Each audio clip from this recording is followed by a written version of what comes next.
toasties. I'm Missy, here with my bestie Johnsy.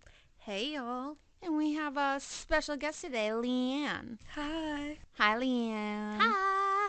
Thanks for being here. Of course. Welcome to our Toasted Shenanigans. She's shy, guys. Yeah, she's very shy. It's okay. It's okay. So what you got over there, Johnsy? One of my favorites, the Hazy IPA by Sierra Nevada. You do like that one. It's my go-to. That and Little Something Something. I can't even like get at you for that though, because I think you've not had that drink on here since we started. No, I don't think I have. You do drink it often, and actually you've never had it on the episodes. Nope. So I can't even get at you. You want to try it so you can gag at it? No. Okay, what you got? I have mead again. But I have the F&M mead, and this is like apparently their best seller because it's supposed to taste like A&W root beer, and I think it does absolutely not taste like A&W root beer. It is not my favorite, but it's what was in the fridge, so I grabbed it because I don't have Moscato right now. I drink it all. You drank all those bottles? I also bought you fucking alky. Oh yeah, well, I'm a wino, thank you. Sorry, wrong term. But I did buy more. So I drank all those bottles and I bought more. Yeah, because Sean had you stockpiled. Well, Sean bought me some, and then my sister bought me some. Because she didn't know that Sean bought it. And she's like, I got you some. I'm like, cool, we'll add it to the collection. But here, right, you're going to be the true test. Take. My arms are short. We gotta improvise. All right, here we go. 1, 2, 3.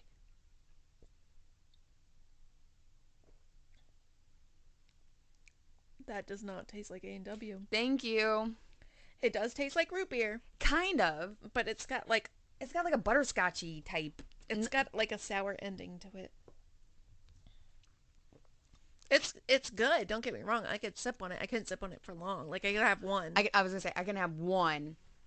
Oh, my dog just barged in. Hey Kaiser, how are you? Kaiser is part of the Shenanigans. All right, He's buddy. Like, I heard special guest. I heard my cue. Thank you, Leanne. Thank you, Leanne, for getting my very needy dog out of here. You gotta push the door real hard. You'll hear it. Him out. You'll hear it click. He just busts open again. All right, guys. Leanne's dying over there. He's determined to tell his story. Is he pushing on the door? Oh, that's kind of cute. My needy puppy. He's a good boy. He's my floof. All right, now that we're done with those shenanigans, let's get to the real shenanigans here. Yes. Sorry, guys. This is going to be a very long one. It's not going to be that long. It is going to be long. There's a lot to be told. So where we left y'all at was basically how did Damien, Jason, and Jesse, how were they convicted of all this nonsense? Yeah. So authorities questioned Damien about the Robin Hood Hills murders 3 separate times between May 7th and May 10th. And it was twice at the trailer park where he lived and once at the police station.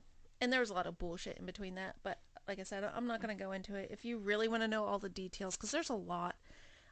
Seriously, somebody needs to do like a whole series on this case, like a whole just dedicate a podcast to it, because... Has nobody done that yet? No. I am surprised. You could have 15 episodes about this case. It is just so in-depth and all the shit.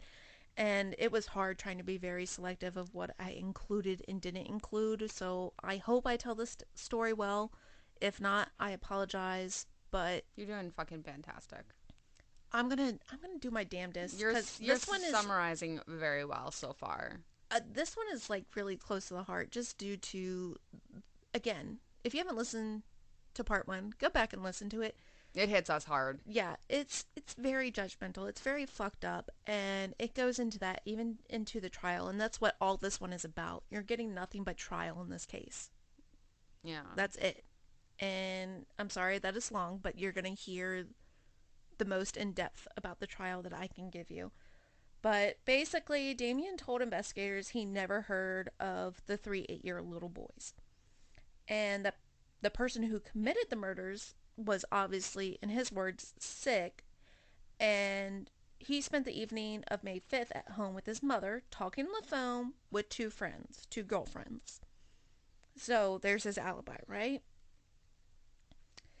In his notes of the police station interview, Lieutenant James Surdbury reported that the killer is probably someone local and he won't run. That's what Damien said. Which is like actually 99% of the time what happens.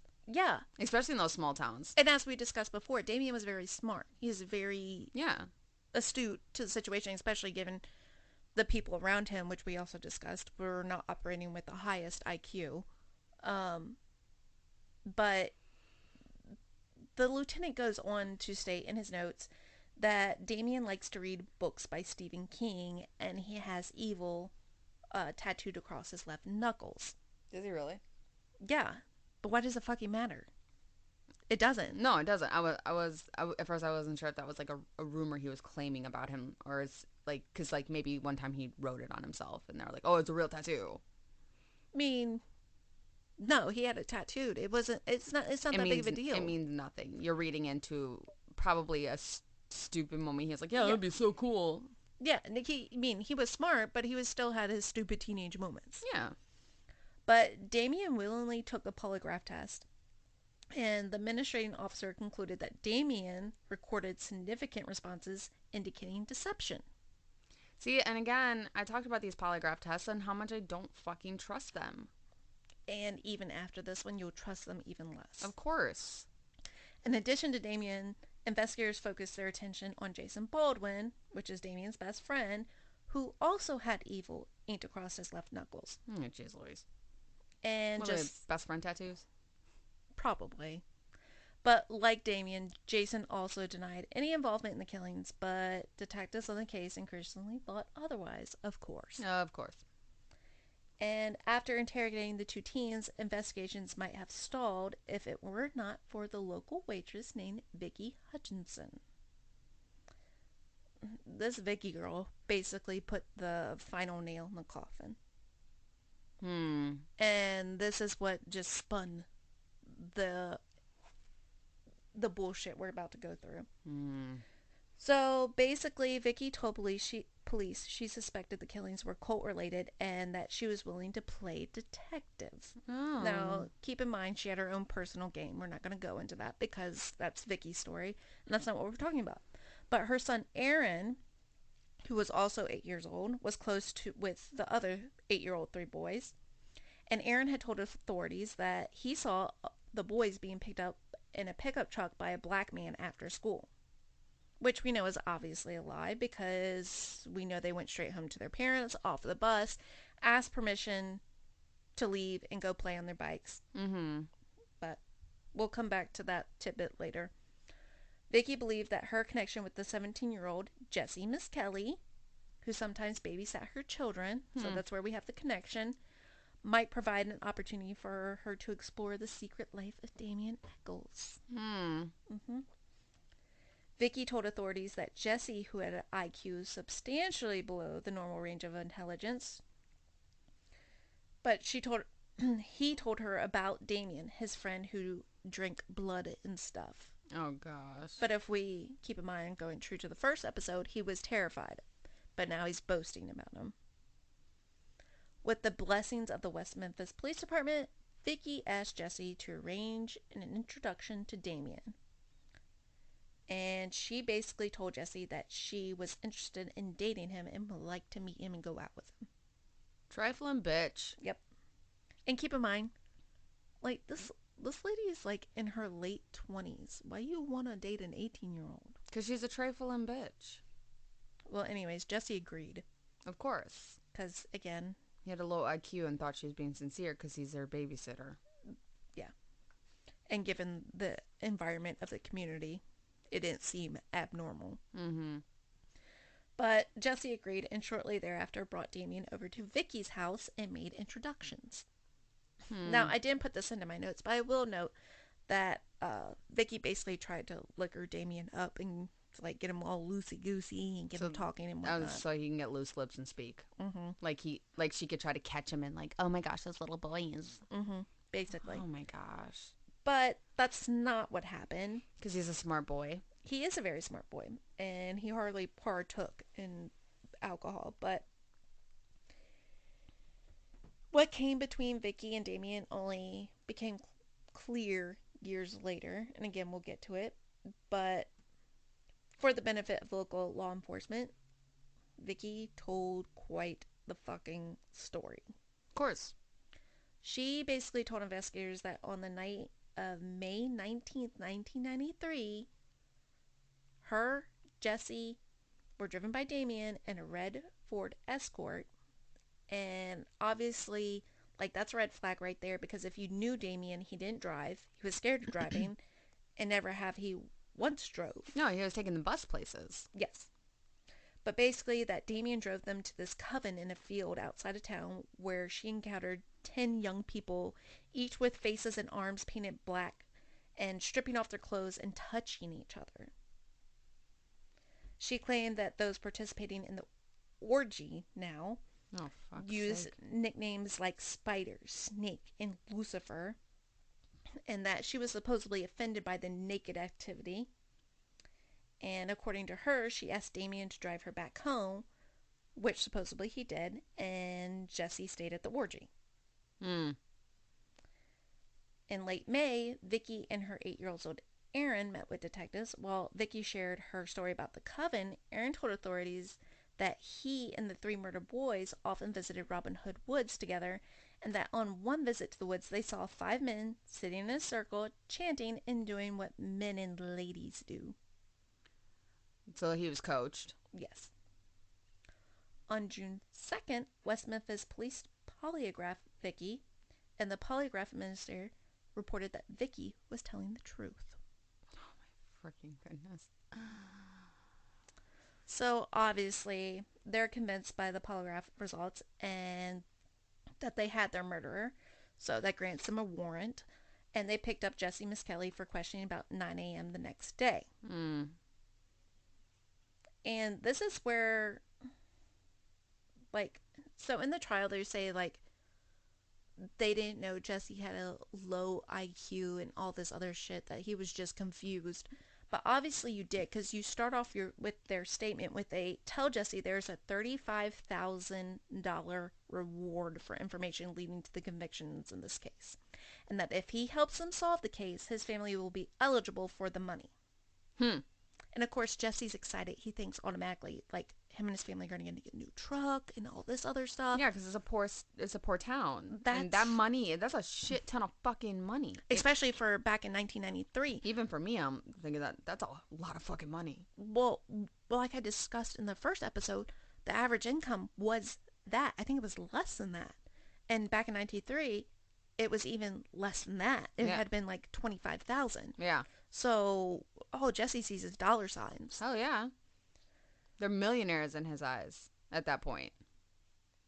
But they do proceed to put him in a polygraph interview. Jesse initially denies any participation in the satanic rituals or the murders. But Detective Durham tells another officer Jesse is lying his ass off. So, after that, hours of harsh questioning by Gitchell, remember, who's the lead investigator, Jesse begins to tell the officers what they want to hear. That he and Damien and Jason committed the murders, and later Jesse would offer a different recantment to his experiments. And I'm going to read off his recantment. He said, I kept telling Gary Gitchell I didn't know who did it. I just knew of it, what my friend had told me. But they kept hollering at me. They kept saying they knew I had something to do with it because other people had told them. After I told them what the 3 boys were wearing, Gary Gitchell told me, was any of them tied up? That's when I went along with him. I repeated what he told me. I said, yes, they were tied up. He asked, what were they tied up with? I told him rope. He got mad. He told me, God damn it, Jesse, don't fucking mess with me. He said, no, they was tied up with shoestrings. I had to go through the story again until I got it right. They hollered at me again until I got it right. So whatever he was telling me, I started telling him back, but I figured something was wrong because if I'd killed him, I had known how I'd done it. That sounds awfully familiar of the Beatrice. Yes, it's coercing. They were giving information that's known to everybody and making them repeat it as if they are saying it themselves. Well, it wasn't known to everybody. It was just known to them. So he had to know the exact details of what it was to be able to use his statement as a conviction. Yep. But eventually, the inconsistencies that troubled officers such as Jesse saying the murders occurred in the daytime when they actually occurred at night, or that they had tied up the boys with rope and the actual murder had used shoelaces, or ironed out, air quotes. And Jesse's stories begins to match the known facts of the case. Jesse states that while he was in Robin Hood Woods with Damien Jason, he watched Damien hit Chris Byers in the head, first with his fist, and he bruised him up all real bad. And then Jason turned around and hit Stevie Branch. Then the other one took off. Michael Moore took off running, so I chased him, grabbed him, hold him until he got there, and then I left. Jesse stated that when he returned to the scene minutes later, all three boys had their clothes off and are tied up. And he then states, then they tied them up, tied their hands up, they started screwing them and stuff, cutting them up and stuff, and I saw it and turned around and looked, and then I took off running. I went home and they called me and asked me how come I didn't stay, and I told them I just couldn't. The way that this is being stated, you can tell he's low IQ. Everything is and stuff. And that's not valuable information because he just keeps repeating they were doing stuff, cutting them and stuff. Well, keep in mind, Jesse was interrogated for 12 hours. That's a lot for anybody. That's a lot of mental abuse for anybody. That's at that point, it's mental torture. Yeah, you're thinking, oh yeah, I could sit in an interrogation room for 12 hours and still speak the truth. Fuck you, you're wrong. Not when you have these other people that are trained in, what should I say, like, interrogation. Yeah, interrogation, which is mentally delving into the mind and bringing things out. So they're trained to do this. So they interrogate him for 12 hours, right? Tell me why only 34 minutes was recorded. The statement that they needed to hear. Exactly. Till they trained Jesse to the point he told the truth at the beginning. And they beat him down to the statement they wanted. And got him right on chord. And then they recorded the story that they needed. Yep. But I'm going to play for you what defense played for the courtroom while the defense cross-examined Gitchell. Okay. This is Detective Brian Reed of the West Memphis Police Department conducting an investigation for the offense of triple homicide, case file number 9305-0666. Currently in the office with Jesse Lloyd and Miss Kelly Jr. What occurred while you were there? When I was there, I saw Damien hit this one boy real bad. Then he started screwing him and stuff. All right, you've got in front of you a picture that was taken out of the newspaper, I believe. It's got three boys, and these are the three boys that were killed on that date in Robin Hood Woods. Which one of those three boys is it you say Damien hit? The third picture, which will be... This boy right here? Yeah. All right, that's the Byers boy. Christopher. That's who you're pointing at? So, you saw Damien strike Chris Byers in the head. Right. What did he hit him with? He hit him with his fist and bruised him all up real bad. Jason turned around and hit Steve Branch. Okay. And started doing the same thing. Then the other one took off. Michael Moore took off running. So I chased him and grabbed him and held him till they got there, and then I left. Inspector Gitchell, let's talk about the things that Jesse told you that are just absolutely incorrect. Now, on page 9 of his statement, Inspector Gitchell, Jesse says that the murders took place around noon. How did you know that was incorrect? Because the young boys were still in school. Did at any time when he was telling you these things that you knew were incorrect, did it ever occur to you that what he was telling you was false, his entire story was false? In Jesse's case, I feel like he did tell us a good bit of the truth, but then they also lessen their activity in a statement. That's just common, at least in my 20 years career. Is it common for the police to simply ignore these big, obvious problems and just assume that everything else that he's telling you has got to be correct? Jesse simply got confused. Jesse simply got confused. Mm-hmm. Yeah, you're just going to speak for him. I'm wondering why he fucking got confused. You held him for 12 hours, questioning him for 12 hours, and if you didn't get the fucking answer you wanted, you screamed at him. Yeah, basically. They conditioned him, and then he was able to tell the story the way that he wanted it. And then when there was inconclusive stories about it, it was, oh, he just got confused. Which, unfortunately, we've seen that happen in many other cases, too, as well. But within the hours after securing Jesse's confession, the prosecutor, John Fogelman, appeared before municipal court and got warrants that would allow searches of the homes of Jesse, Jason, and Damien. And by 10:30 p.m. on June 3rd, 1993, all teenagers were arrested and each charged with 3 counts of capital murder. Oh, fuck. And again, reference this in part 1, Gitchell was going up for running for mayor. So this was his big case to end all. But at a press conference the next morning held to announce the arrest, Gary Gitchell is asked how confident he felt about this case on a 1 to 10 scale. You know what this motherfucker said? 20. You're a little off, but you're close going in his direction. He said 11.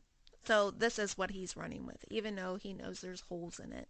But he just got confused, right? Yeah, he just got confused. So it'll work. It's good enough. See, he's doing exactly what he's doing to these kids, other than Damien. They're low IQ'd people.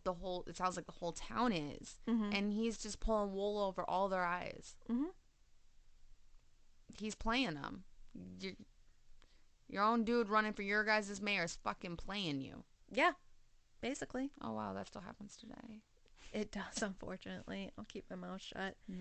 Anyways, working to strengthen their case to something beyond 11 on a 10-point scale, police decide to interview Vicky's boy, Aaron, again.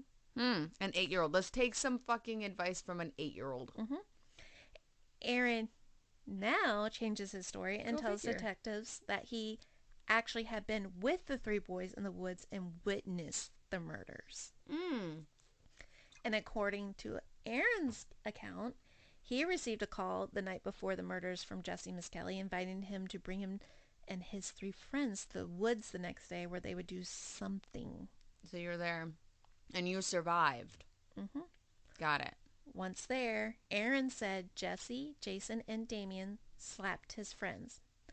I ran and Jesse caught me. Then I got away and he caught me again and he tied me up. I stayed there for about 40 seconds and got untied. Then asked by Gitchell, how was he tied up? Aaron replied, with a rope. Aaron said they couldn't hurt me because I kicked every one of them with a foot. I'm sorry, it's not funny. It's just, he's 8. Mm-hmm. I have an 8-year-old. Like, and he would say something like this. Absolutely. Like, I have an 8-year-old, and it's a boy, and the stories, the exaggeration, it's all an 8-year-old boy. Mm-hmm. And unfortunately, this poor 8-year-old boy probably is getting some attention for participating in an adult situation, for one. Mm-hmm.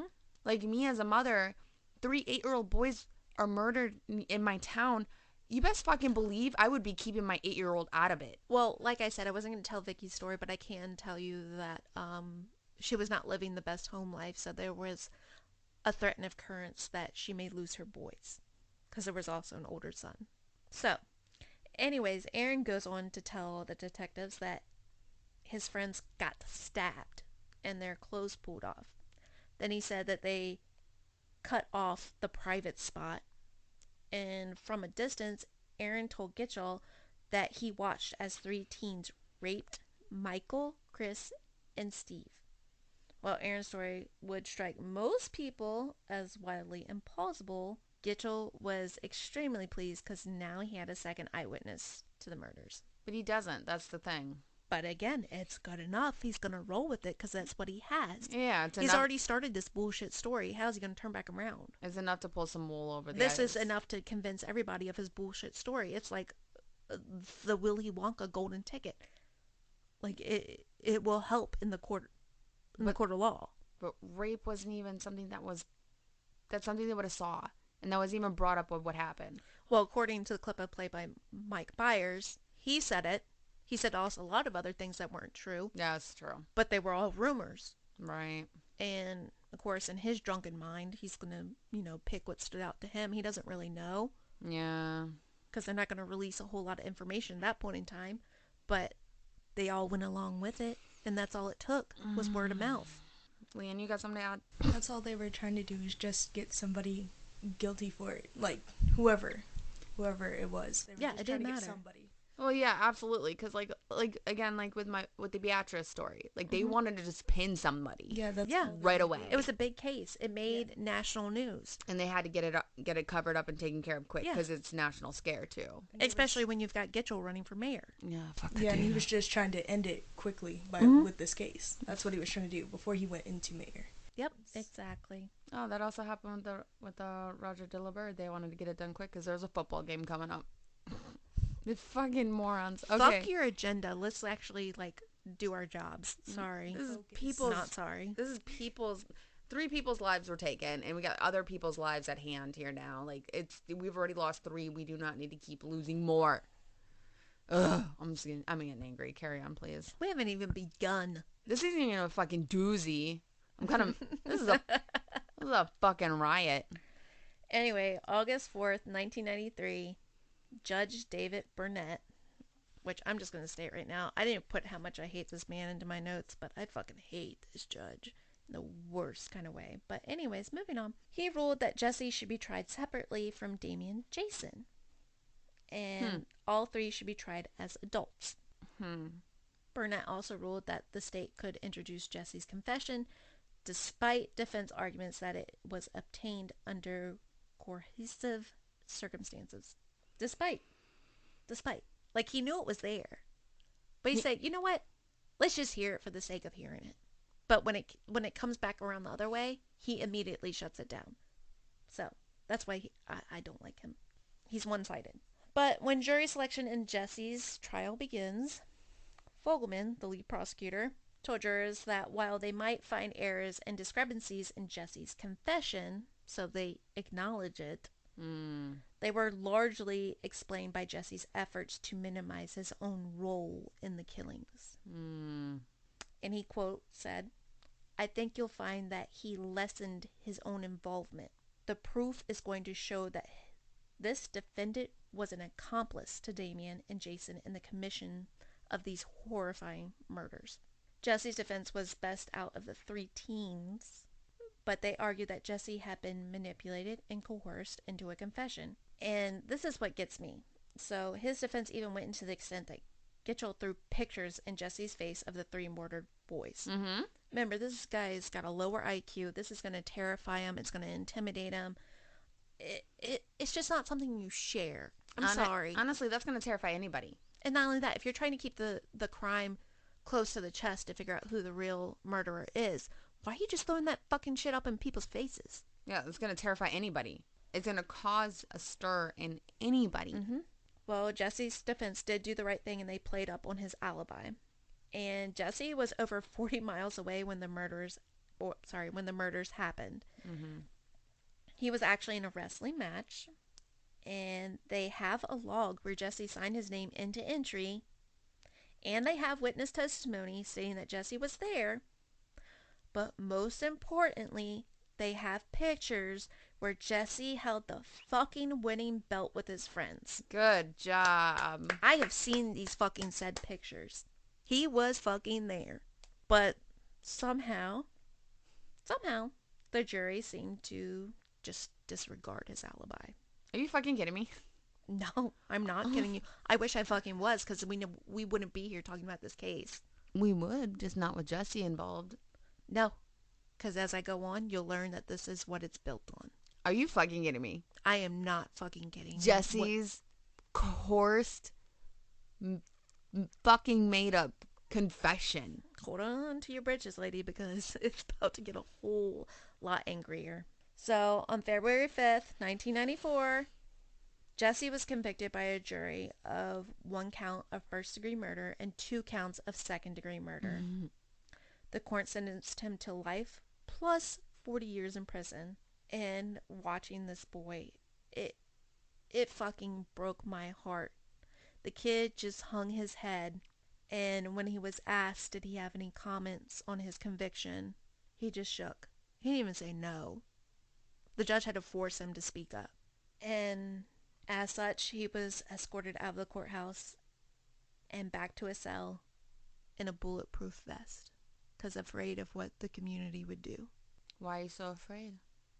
If he did this, what are you so fucking afraid of? They were afraid that somebody might try to shoot Jesse because of it. I mean, if he did this, he would deserve that.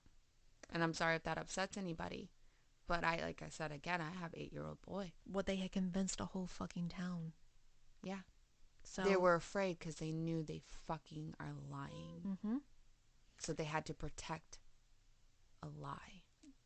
Mm-hmm. Oh my gosh. 2 weeks after Jesse's verdict, jury selection began for the trial of Damien and Jason.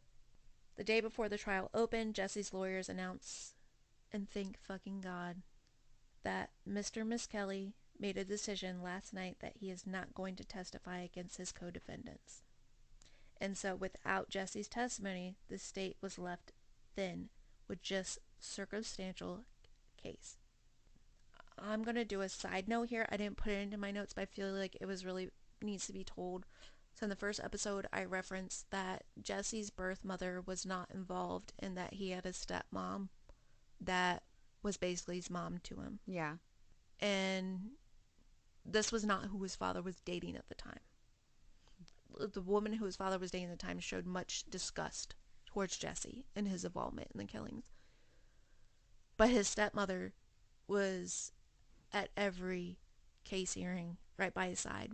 But basically, she looked Jesse in the eye and she asked him, "Did you do it?" And he said, "No, I didn't do it." She's like, "Then you can't get up on that stand and lie to everybody else, because when you do, you're going to look at me in the eye and you're going to be lying to me." Go ahead, mama. And Jesse realized, he's like, I can't, even for a lesser sentence. Because the prosecution was willing to like lessen. Plea deal. Yeah. Plus it lessen his sentence by many years. Plea and deal. He said, I can't do that.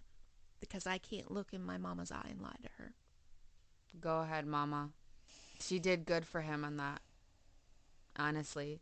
Even though it gave him more years, she did good for him in that. Yeah, she's told him, stand true. You can't let them do this to you, because if they're going to do it to you, they're going to do it to all of us. Yeah. Which is what they try to do every single fucking day, just in a different circumstance and different names. But prosecutors could hope that the evidence tying Damien to witchcraft, as well as some damaging statements by Damien, again, because he was a smartass, might lead jury to a conclusion of guilt by association in Jason's case. So again, John Fogelman, the prosecution, spoke to the jury, first telling them that the state would prove through scientific evidence I love when people use science. and the statements of their own defendants that they caused the deaths of Michael Moore, Stevie Branch, and Christopher Byers. Representing Jason, Paul Ford told the jury that Jason Baldwin, only 16 when he was arrested, is not a troublemaker. He took care of his two younger brothers, getting them to bed, and in the morning when mom is still asleep because she's been up late, it's Jason who has the obligation of getting himself up, getting his brothers up, getting everybody dressed and fed to catch the bus and go to school. That's the kind of person Jason Baldwin is. And again, side note, Jason's mother was schizophrenic. So he was taking care of that household. Yes. So Jason's lawyer argued that his client was in court only because police had disregarded statements and physical evidence, which is true. Yes. But he said, you'll see that this evidence that they have has been twisted and manipulated and disordered in order to make the pieces of the puzzle that they want to build to fit together. Mm-hmm. And you'll see that from their own witnesses. Lastly, you'll see from their own witnesses evidence that will show that Jason Baldwin is innocent. And then Scott Davison, Damien's lawyer, used his opening statement to address one of the biggest concerns that the jury might find his client guilty because of the strange statements and actions in his past. But he basically said he's not that all-American boy. Mm-hmm. He's kind of weird. He's not the same as maybe you and the same as me. But I think you also see that there's simply no evidence that he murdered these 3 kids. I got pissed at that. I'm not gonna lie. Like, that's the best you could do for that kid. Right. And say, yeah, he looks weird, but he didn't do it. That's not convincing to a jury. Absolutely not. But the prosecution began making its case against Damien Jason in much the same way as it did against Jesse in his trial. So they brought the parents up from the victims, describing the last time they saw their sons, and detectives describing how they found the bodies and what they found at the crime scene. So basically the shock. Mm-hmm. Detective Ridge reported that during Damien's long interrogation at the police station, he had claimed all persons hold demonic forces inside them. All persons? So you too, sir? That's what supposedly Damien had said. Mm. Which he probably did. I could see him saying that. Everybody does have an evil side to them. There's Yeah. not one fucking person who doesn't. But So he's not wrong. in Damien's mind, and he said it almost verbatim, like, I was going to say whatever I wanted to say. Because in my eyes, they had nothing against me. So how could they convict me on it? Because I've always been taught you're innocent until proven guilty. Yeah. Which is... He never saw it getting to this extent. So he was being, again, his typical smart-ass self. Exactly. Thinking... Forgetting the whole whatever you say can and will be held against you in the court of law part, but yeah. was his Miranda rights given to him? As far as I know, yes, there was never any kind of suit against that. Okay. But they evidently went into the whole Wicca thing. And about the number of the boys were killed, of course, that it was a sacred number in the Wicca religion. No, it's not. But moreover, Ridge testified Damien acknowledged reading books by Stephen King. Ooh. And I just want to note, that was said on the stand. That was used against him. He read books by Stephen King. That's hilarious. I read books by Stephen King. I'm not a murderer. But you're saying that every person that reads books by Stephen King, basically, is a murderer. That's essentially what you're saying on the stand. Yeah, that's... It sounds fucking stupid. Yeah. But furthering the developing of the theme of a cult-related motive, Fogelman called Damien's former girlfriend, Deanna, to tell jurors Damien wore all black and carried knives, sometimes in his trench coat pocket. Ooh. And this was that girl that was forbidden to see Damien, the one we talked about. Yeah. They got busted for breaking into an abandoned trailer. And an officer who conducted a search of Damien's home testified that the search turned up 11 black t-shirts. Ooh. Don't look at my closet. Yeah, seriously. I'm in my uniform. I'm in all black but right now. usually I'm on all black. I am in all black. Leanne's Leanne's in all black right like, now. go fuck yourself. I am in all black. I'm always in all black. My job requires me to wear black, gray, or white. Seriously? And I was like, oh no, what am I gonna do? That's my closet. Seriously, if they were to look into my closet and do an investigation on me, they probably would have like nailed me to the cross too, because you open my closet and at the bottom where my clothes end is my altar. Yeah. It's right there. All my candles, my herbs, everything. I mean, I have stuff brewing in a cabinet right now. And they probably would convict you too. Oh, I'd be so fucking convicted. Yeah, I'd be we both would. I would be like, grab, because I go outside in my backyard and I grab a plant and rub it on a bug bite and the bug bite disappears. That's witchcraft. Yeah, exactly. Really, it's just a medicinal plant. Plantain, guys. But anyways, on top of the 11 black t-shirts, Sorry. the book Never on a Broomstick and the skull of a dog.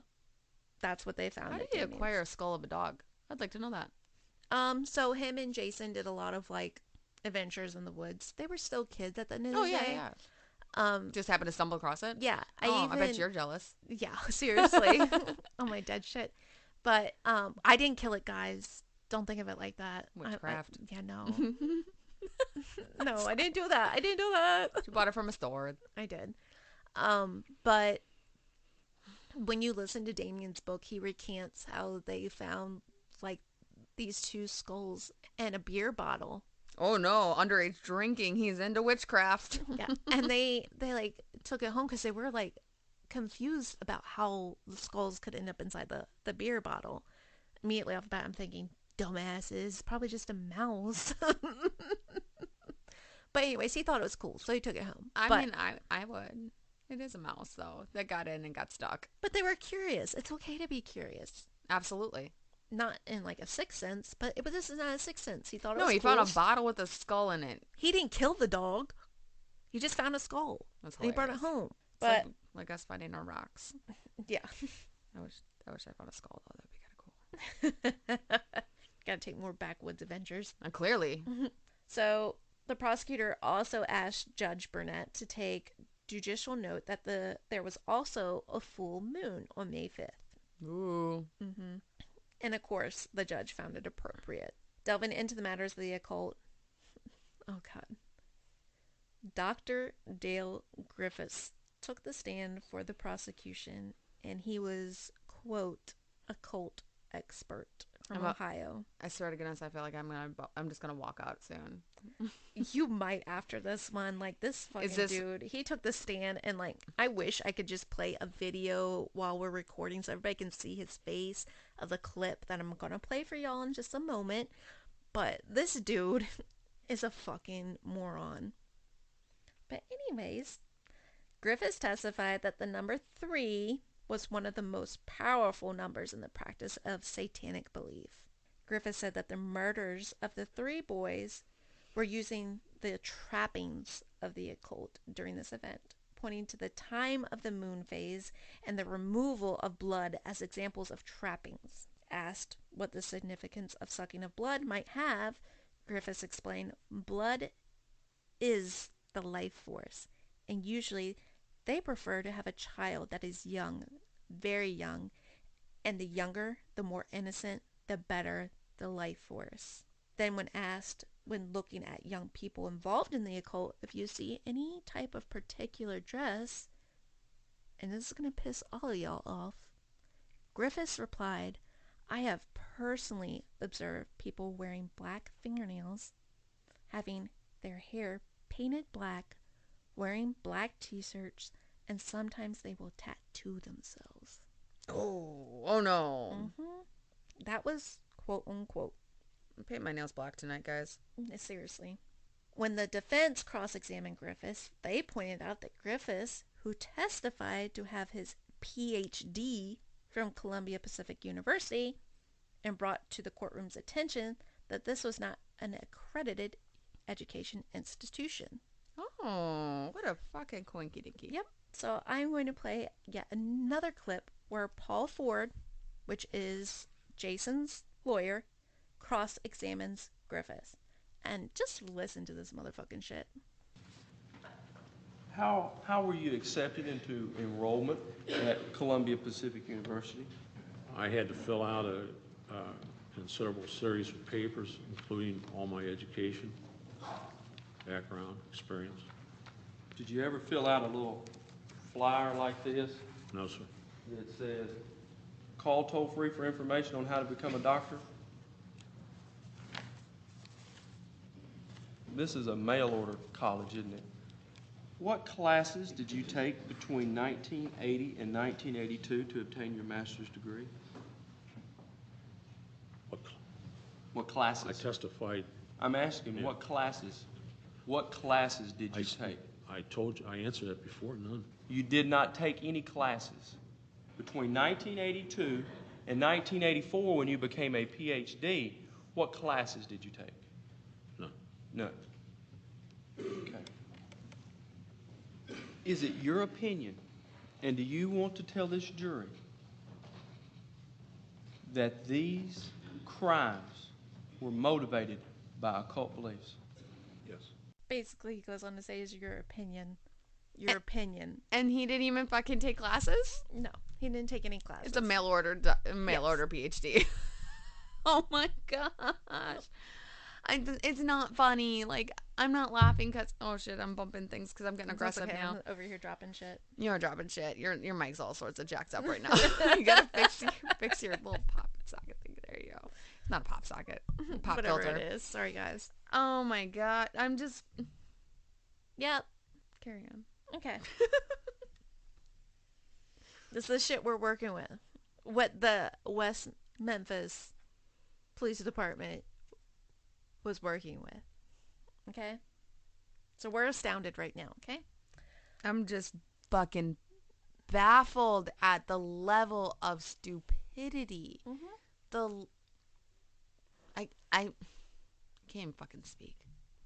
So, medical examiner Dr. Frank Preddy was on the stand and was handed a knife discovered in a lake behind Jason's house. Preddy agreed that wounds found on the body of Christopher Byers were consistent with the serrated edge of the knife. And on cross-examination, Preddy also agreed that Christopher's wounds were equally consistent with another serrated knife, in particular to one belonging to John Mark Byers, Christopher's stepfather. So like I related to in episode 1. If you haven't listened to it, go back and fucking listen to it. Stop being a slacker. No shit, guys. At this point, if you are not, You need to go hop back in. you need to go back on episode. Yeah. Or 12.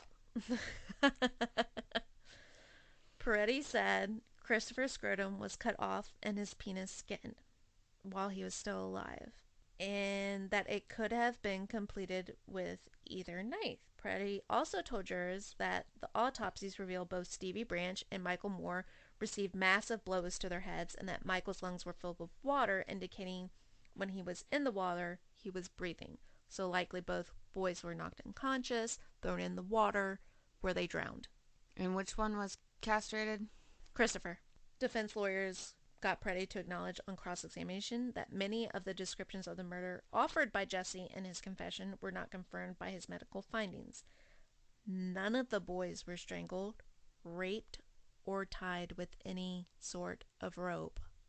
So, one thing that they did not edit out of Jesse's confession, where he said that they were screwing them and stuff. Mm-hmm. The boys were thankfully never sexually attacked. Well, even Aaron said that they were raped. Yeah. So that's 2. Yeah. So, but I guess we're just going to disregard that like everybody else. Yeah, we're gonna ride the confession of an 8-year-old. Yeah. And side note, I also didn't put this in my notes because there's just so much to go over, but I feel like I need to add this. The knife found behind Jason's house was a tip from his own mother. So his mother, when she was interrogated by police, told them that Jason's never been in any kind of trouble. He's never owned any kind of weapon. The only one that she knew of was like a hunting knife, and she got pissed when she found it and threw it in the lake behind their trailer. So it's back there because she put it there. Yes. So prosecution goes out at last fucking minute. I don't have dates because I didn't put in my notes. I should have. But goes out last fucking minute, starts diving at like 10:30, and they find the blade by like they not start diving. They start suiting up at 10:30. They find the blade around like 11:40 a.m. That's too quick to search a lake for a blade. But you would know if somebody's pointed you in the right direction of where they've thrown it. Yeah, because she fucking put it there. Yeah. Because she was angry. Yeah. The knife had nothing to do with the case. Had nothing to do with the case. No, not whatsoever. So, introducing another douchebag. Douche canoe. Mm-hmm. Michael Carson. He was That name on its own sounds like a douche. He was a prosecution witness, and he not only shocked the jury, but the entire fucking courtroom with his statement. How off the fucking wall was it? It was very off the wall. So, he was a 16-year-old who had shared jail time with Jason.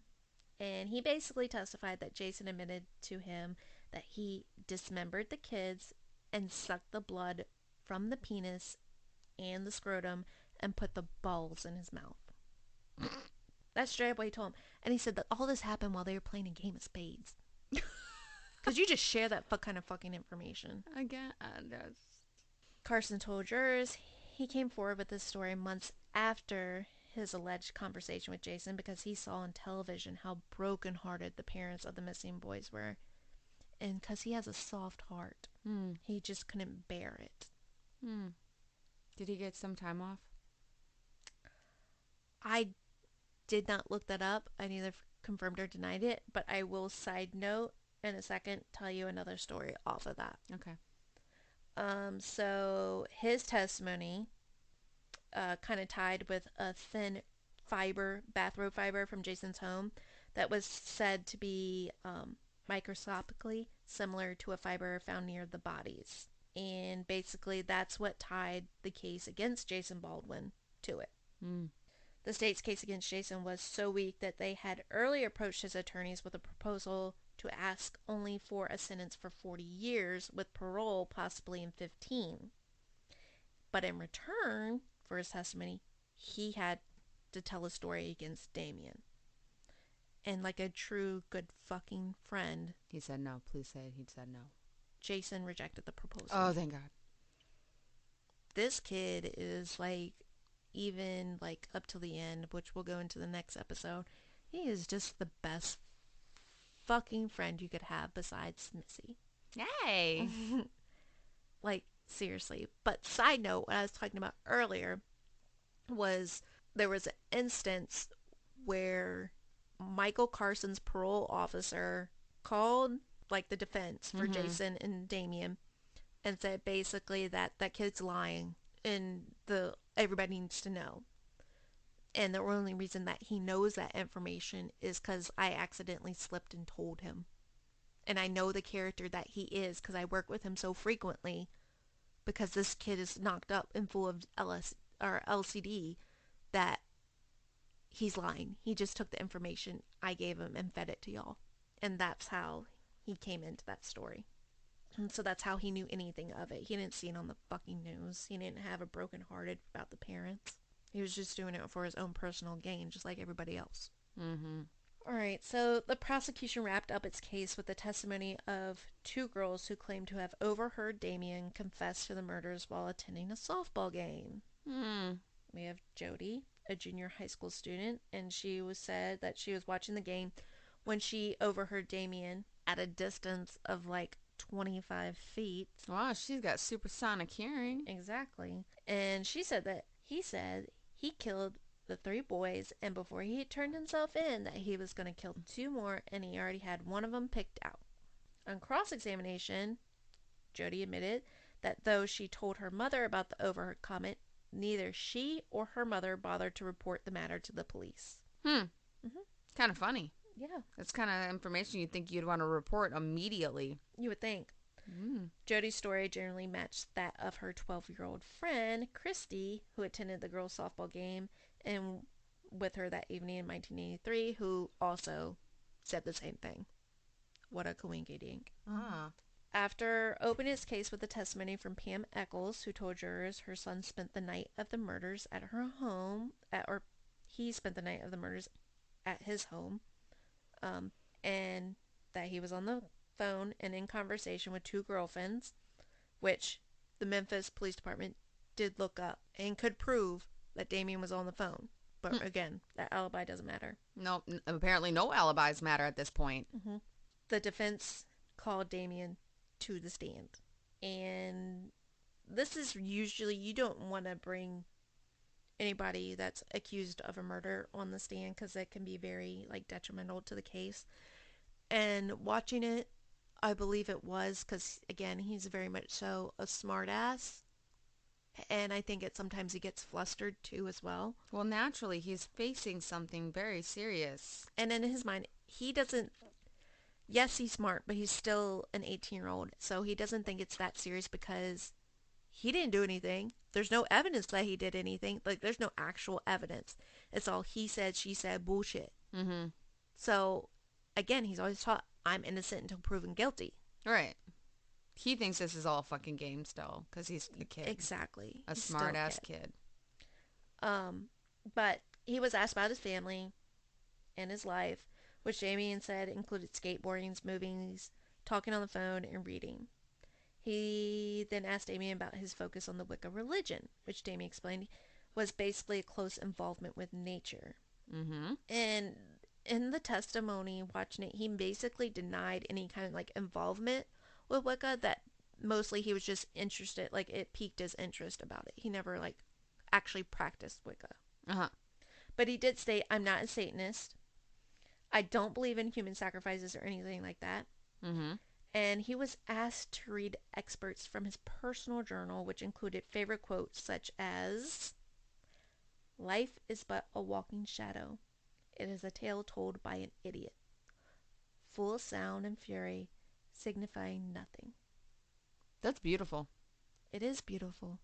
That is beautiful. It's gorgeous. But he was crucified over it because it was dark poetry. But you want to know who fucking wrote that? Shakespeare.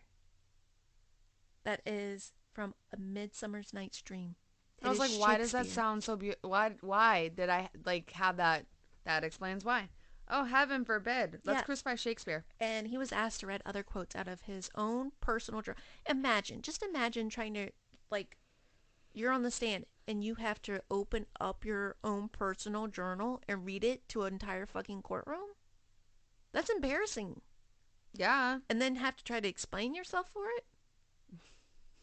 But he wrote other quotes in there too, and it was Metallica lyrics and such and such. Oh, no. Yeah. And when asked why he had a dog skull in his bedroom, Damien just replied, "I thought it was kind of cool." Asked why he had the word evil tattooed across his knuckles, Damien had the similar answer. "I just thought it was kind of cool, so I did it." Any sane 18-year-old would say. Yeah. Question about why he always wore black, Damien responded, "I was told that I look good in black, and I'm self-conscious, about the way I dress." Johnny Cash wore a lot of black. I think that was one of his statements, too, on the stand, to be honest. I mean, he even wrote a song about it. They even went to, I didn't put this in my notes either, they even went to the point that said that, Damien went out of his way to dye his hair black. No, motherfucker. His hair was black. He naturally had black hair. He naturally had black hair. But we're going to use that against him. Couldn't help that one. Mm-hmm. God gave that to him. The defense sought to present Damien as a teenager who might be different from most in West Memphis, but not as someone who should fear. Damien denied having anything to do with the deaths of the Free Boys, testifying, "I never heard of them before till I saw it on the news."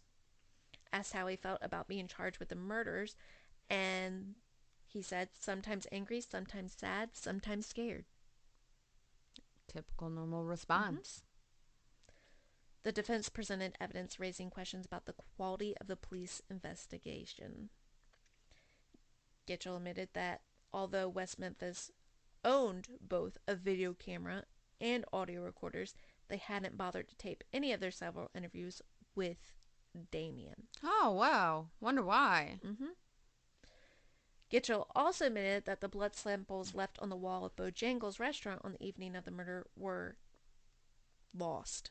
Oh. And we haven't addressed this episode, or this incident yet. We will in the next episode. So just hold on to that. Oh, gosh damn it. Yeah, I know. We're just going through the trial right now. I know. So, Mark Byers, the stepfather of Christopher Byers, was also called to testify about the knife. If you remember in part 1, that that he had given to the HBO film crew working on a documentary about the case, and was later turned over to the police. Byers testified that the blood found on the knife was his, coming from a cut, despite the fact he had already told authorities he had no idea how human blood ended up on that knife. The defense had another witness that they said could have committed the crimes, but did not know due to the amount of drugs he was on. And he was already currently facing charges in California, and later recanted his statement. And I'm going to leave his story out of the trial just due to the fact that we now know at this day that it does not match any DNA evidence, so I don't want to confuse the two and create rumors. Okay. With that, defense attorneys viewed as their best witness off the book, they called Robert Hicks as their final witness. He was a police training officer with expertise about satanic crime. And Hicks testified that he knew of no connection between sexual mutilation and the occult. Okay. He also told jurors that we do have factual evidence that listening to Metallica does not lead people to commit crimes. He described the phrase trappings of the occult used by prosecution Griffiths as absolutely meaningless in considering any kind of violent crime. And basically that was it. The defense rested. Jason never took the stand and never testified. His attorney basically hoping that his client's low profile and very little evidence against him would save his client. Mm-hmm. And he said, we wanted to just disappear on the radar screen and let Damien be the whole focus. And he later said, we thought if we didn't stir the pot, and they didn't stir the pot, what were they going to convict him on? Because there was no fucking evidence. Mm-hmm. On March 17th, the jury listened to closing arguments. John Fogelman argued that while most people might not believe this satanic stuff, what matters is what the defendants believe. Religion, he said, is a motivating force. It gives people who want to do evil, want to commit murders, a reason to do what they're doing. He went on to tell the jurors, you see inside Damien and you look inside there, there's not a soul there. Damien's lawyer reminded jurors that the law required them to find his client guilty beyond a reasonable doubt. And after listening to the evidence, they should have plenty of doubts. He pointed to the blood found on the knife owned by Mark Byers, the bloody man who entered the local Bojangles restaurant about the time of the crime. And almost not, there was no physical evidence connecting Damien with the murders. He argued that having weird things in your room doesn't mean you're guilty of murder. And Paul Ford, Jason's lawyer, delivered the closing argument for Jason, arguing that the prosecution hoped jurors would find his client guilty by association. Take your blindfolds off, he told jurors, and look at the case the way it really is and send Jason Baldwin home. The final argument belonged to prosecutor Brent Davis, so prosecution had the last word. Summing up, Davis said, we have presented a circumstantial case with circumstantial evidence. So they acknowledged it. And this is what his response was. And it's good enough for conviction. He told jurors, you can feel good about convicting both defendants. So. That's it? That's it. That is fucking it. So you're telling me the last sentence told to the jurors was, we have presented a circumstantial case with circumstantial evidence. Circumstantial. We use that word twice in the sentence. But it's good enough. It's good enough for conviction. Yep. So obviously, I'm leaving y'all on a cliffhanger. And in our next final episode of the West Memphis 3, I'm going to go over the conviction and a little bit more other evidence and whom I believe was the true murderer of the 3 8-year-old little boys. But before we end any closing statements, I would like to play you one last clip from Damien so you guys do get to know him. The song that I really can relate to by Metallica is Sanitarium. Because I feel like all those times that I was put in the hospital, I didn't need it. It was just the police, another way for them setting me up when they couldn't send me to prison or something. They're like, well, we'll get them out of our way for a little while by sending them somewhere else.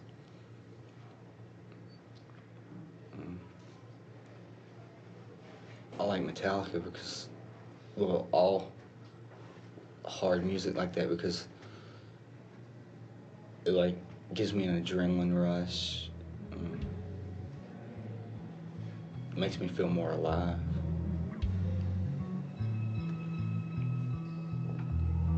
So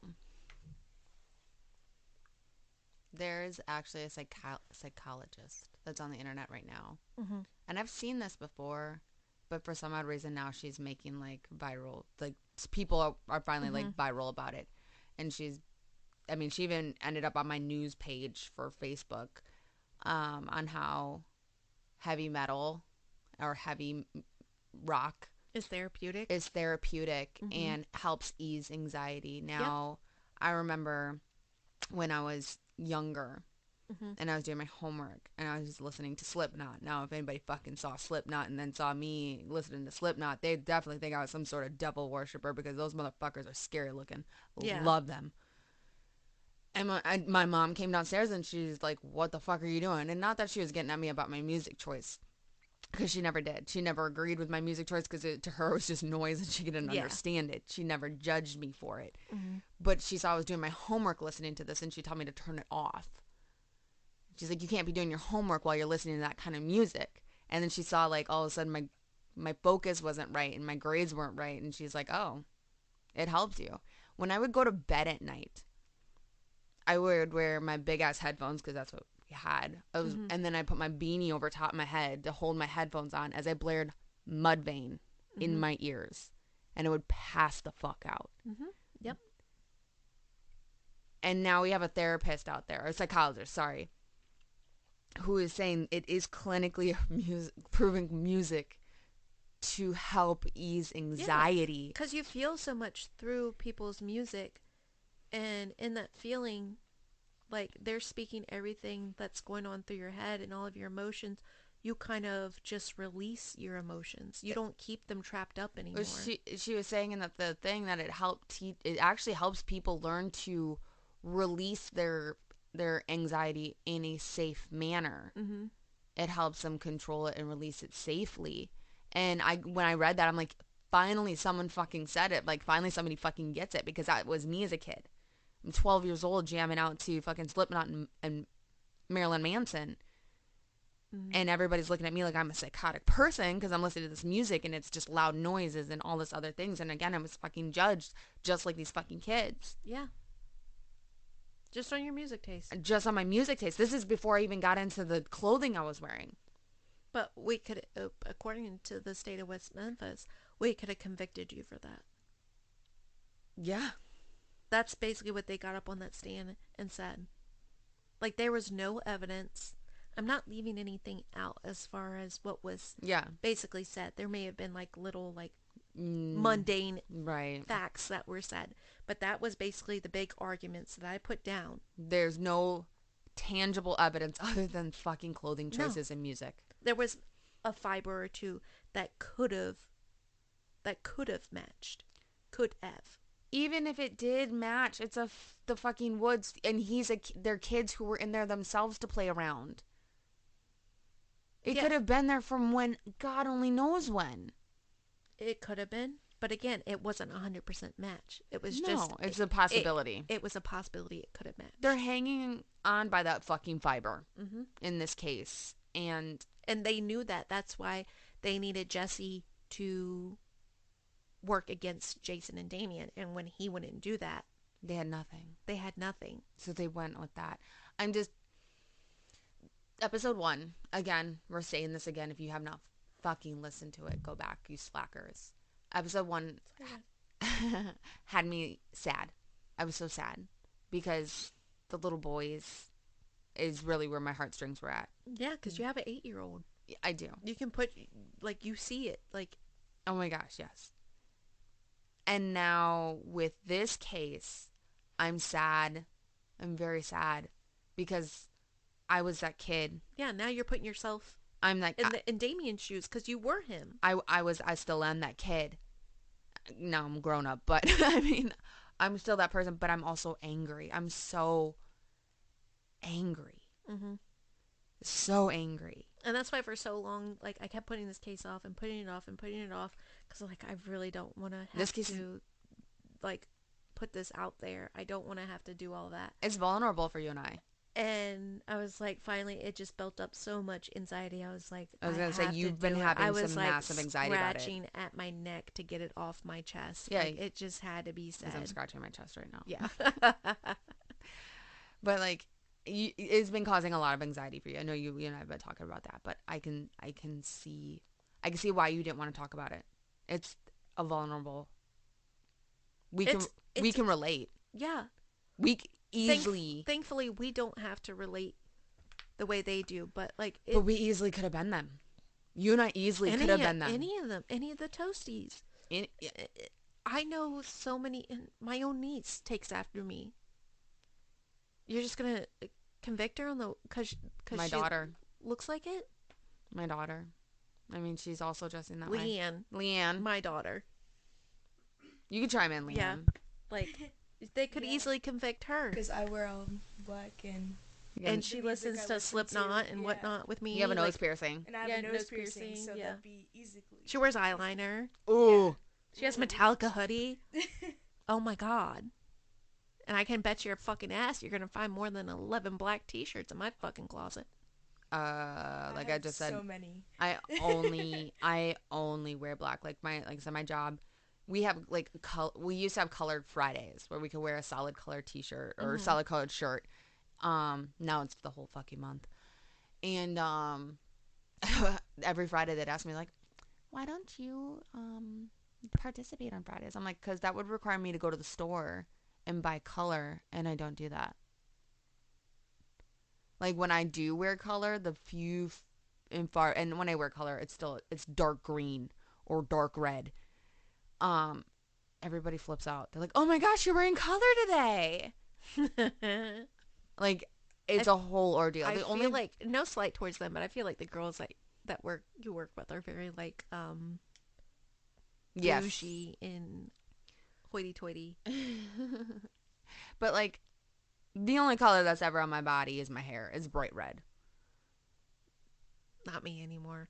No. Sorry, I switched up on you. You've always been darker colored hair. Yeah. Is it back to black, right?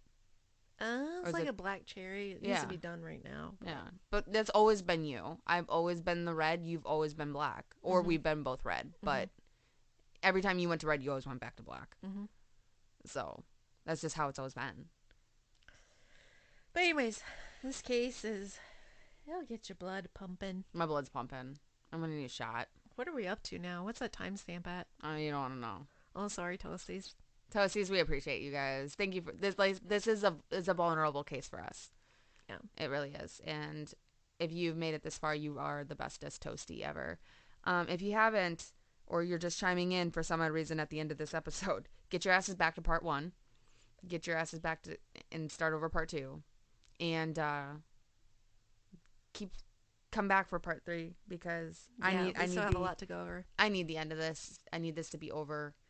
I can understand why you were like with this case. I'm like, you got this. Make sure you guys find us on the social medias if you haven't already. Find us on TikTok and Facebook and Instagram. Hit the fucking bell. Yeah, bitches, the bell. Like, follow, share, subscribe. Tell your friends from the rooftops. Send us suggestions, whatever. Yeah, send us some suggestions. Or just, or have a conversation with us. Yeah, come talk with us. We're going to be probably going live here soon. We're not sure when, but we'll find out when. Yeah. Winter solstice is coming up, just so you know. You want to talk about pagans and Wicca. Yeah. I celebrate winter solstice. Just saying. And summer solstice. Sorry, summer solstice. Wow. Yeah, you're moving backwards. I did went backwards. Summer solstice is coming, guys. Actually, I think by the time this episode is aired, it'll already be passed. It either will already be passed or it's coming up that Wednesday. Oh, jeez. All right. We got to go, guys. Yeah, we got to go get some sleep. Hope you enjoyed. Bye.